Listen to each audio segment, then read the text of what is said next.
एक बार की बात है, एक गांव में एक लड़का रहता था। वो लड़का हमेशा उदास, परेशान और टेंशन में रहता था।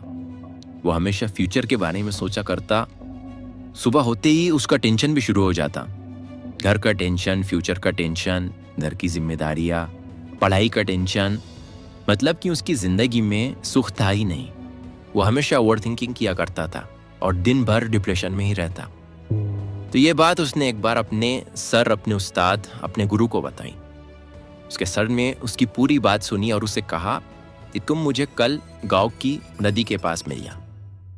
लड़के ने वैसा ही किया। अगले दिन वो गांव की नदी के पास पहुंचा तो उसने देखा कि वहां पर पहले से ही उसके सर उसका इंतजार कर रहे थे।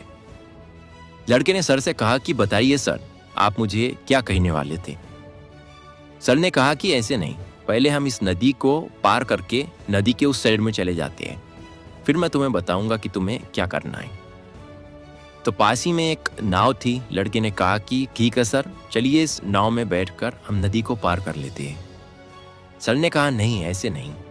जब इस नदी का पूरा पानी सूख जाएगा और जब इस नदी की जमीन दिखनी शुरू हो जाएंगी, तब हम इस नदी को पार करके उस साइड में जाएंगे। लड़के ने कहा सर, आप ये क्या कह रहे हो? जब इस नदी का पूरा पानी सूख जाएगा तब हम इस नदी को पार करेंगे, तो शायद हम इस नदी को कभी पार नहीं कर सकते। तभी सर ने मुस्कुराते हुए लड़के से कहा कि यही चीज सिखाने के लिए मैंने तुम्हें आज यहाँ पर बुलाया है। सेम इसी तरह इंसान सोचता है कि जब मैं अच्छे से सेटल हो जाऊंगा, मेरी सारी जिम्मेदारियां खत्म हो जाएंगी, तब मैं एंजॉय करूंगा, तब मैं जिंदगी को जीऊंगा। तो ऐसा कभी नहीं हो सकता है, क्योंकि इंसान कितना भी कोशिश कर ले, उसकी जिम्मेदारियां कभी खत्म नहीं होने वाली है। वो चाहे कितना भी पैसा कमा ले, उसे वो हमेशा कम ही लगने वाला है।